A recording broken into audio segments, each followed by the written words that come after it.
All right, welcome to the very first episode of Morning Paper with me, your host, Micah. It is 8:26, 22, Friday, August 26, 2022, at 7:25 in the morning. The agenda for today, the first one, I will go over the Russia-Ukraine economic implications. Next is student loan forgiveness and how that will affect the greater economy, and then other various economic things. So, Russia Ukraine. Go to RT right here. I feel they have the most uh, relevant information about this. So, in case you didn't know, the Russia Ukraine, you should know about that. Um, but and Russia is like the main gas supplier of Europe. So a lot of Europeans, their energy prices have gone up, like 10 times what it was like before, like a year ago, which is absolutely insane. Let's see, gas prices in Europe.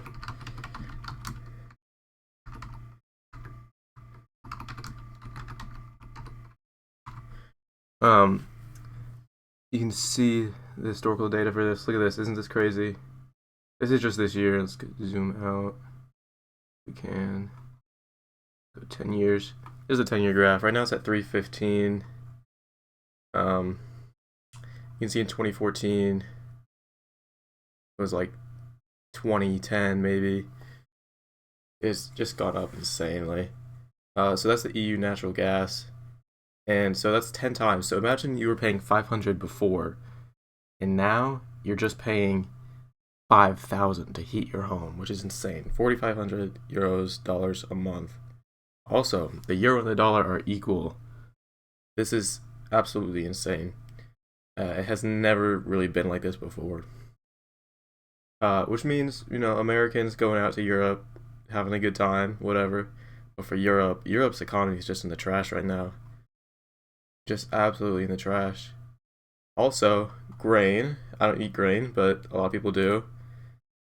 Grain prices since the war. You can see this is in February when everything kicked off. Here's the 10-year thing. Look at that.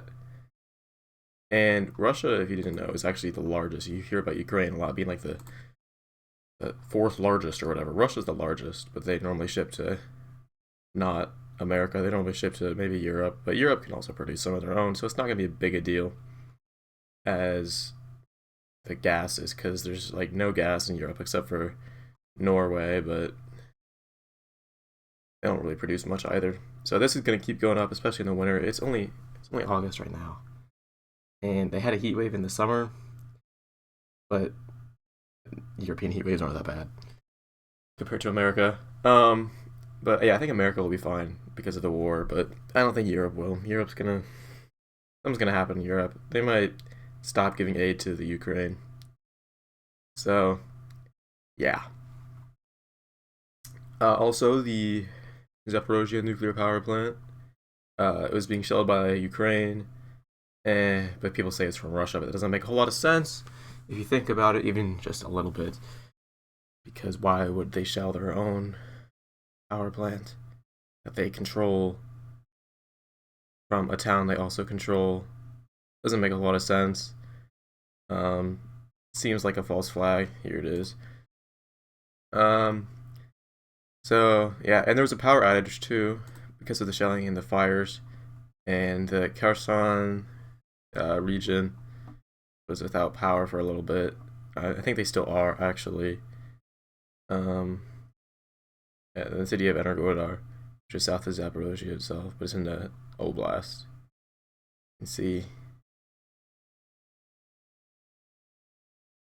Yeah, and so they just turned it off for a little bit. I think it'll come back on in the next week at the latest. Um, but yeah, student loan forgiveness. Joe Biden announced a couple of days ago that he would be forgiving up to $10,000 in student loans. So that's good if you own student loans. If you don't, kind of bad. It'll stimulate the economy for sure, and it's been one of his big campaign promises around the world. not around the world in the United States.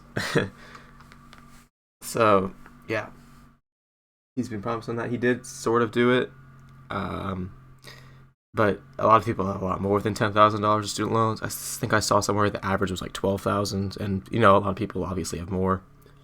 So it'll help some people pay it off quicker.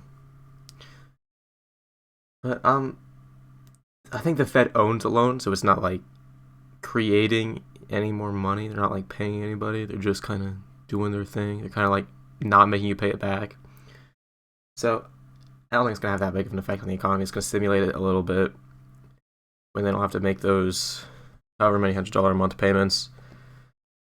But if you have, say, $100,000 in student loans, it's not gonna make that big of a dent. But if you have like 12,000, you could probably just pay it off in a couple months, anyways. What's the other thing? Other economics. Let's see. Where do we want to look? New York Times business? Sure. I can't spell very well. I lost a spelling bee in 5th grade. Don't tell anyone. California EV. EVs are gonna be hard. They're not gonna come out very easily. Oh, this article, the Dollar General. Inflation's high, obviously. They say it was 0% in July. I don't know if that's true necessarily. Um, but it's still like 8% for the year. Like, congrats, you did a month without printing as much money. But yeah, Dollar General went up, which is good for Dollar General, I guess. Bad for the greater economy, as it's an inferior good. So real real wages have gone down. So they can't spend as much, which means this goes up in demand and price. So eventually, this will probably go up in price too. Now fuel costs have come down. That you were at around $5 a couple months ago, and now they're at I think 3.30, 3.40, something like that, a gallon in U.S. dollars. So you know, getting better, slowly maybe.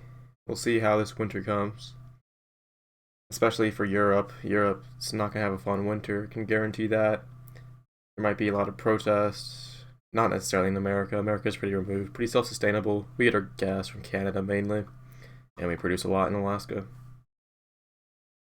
So, what else?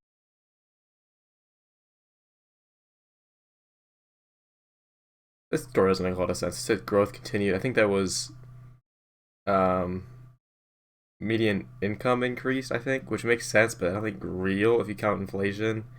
It didn't. Which so that's kind of misleading right there.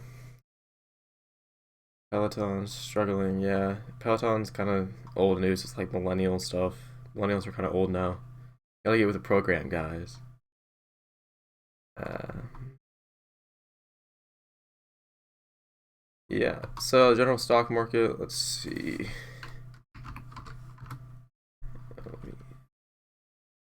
All right. So SPY is. Let's see the year graph. I'm gonna do 5 years. Okay. So macro level, you can. Okay, that's kind of too macro. Okay, more this year. Where's the start of the year? Okay, it's right here. I think it's still down from the start of the year. Yeah, it was down really in the toilet. It was like almost getting down to 350, I thought, but this is a correction. I don't know if it's going to be a major correction or if it's going to go down again. I can't really tell, but you can see it has gone up. It was a little bit higher yesterday or earlier. Yeah, it was at like 430, and now it's down to 419. I don't know how it's going to go today. I don't know why that says it went up 7%. Oh, that's for the month. Okay, all right. Yeah, so it's down 12% year to date. Last 5 days. Yeah, okay, that makes more sense. So this month it's up. It was that was at 390, dude. You can see from here. It says it's down 12%. Doesn't make a lot of sense. Okay, I don't know how to work this. Yeah, that's good. McDonald's is doing well. I can see. Uh, what's the other one? Yeah, Yum Foods.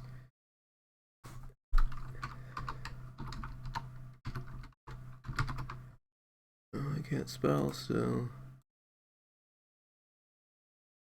So I personally think McDonald's is better. I do have this is not financial advice, but I think McDonald's has a better stock personally.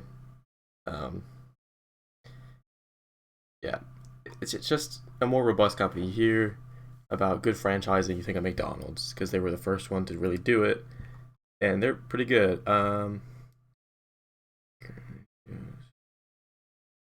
What's the liquidity? Let me pull up. Let me pull that up.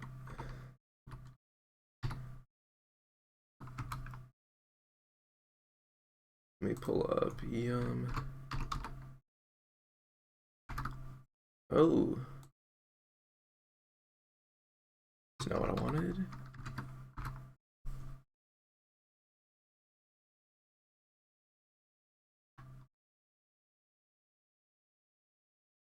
Oh my gosh. Okay, it's not pulling that up for some reason, but you're gonna have to infer.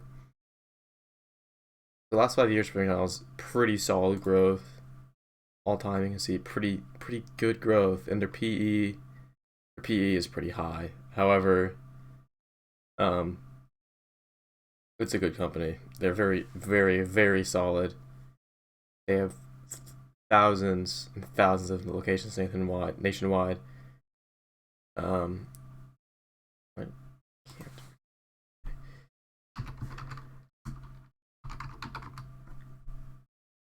Okay, well now it wants to show up. You can see Yum.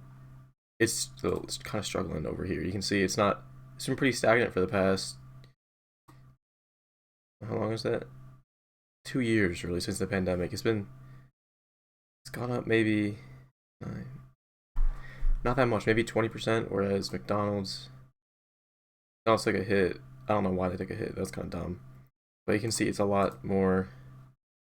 It's kind of stagnant the past year, I think. But they Yum lost money this year. McDonald's is up 12%. They're down 9%. See, their PE is a lot better, but they're also a worse company, and they have probably a lot lower volume. Yeah, you can see the volume right there, way less. Their what's their market cap? Yeah, it's just a larger company, so it's gonna have a better PE. And it's an old company too. All right, well, if that made sense, that's the end of the show. Daily Paper. Have a great rest of your day.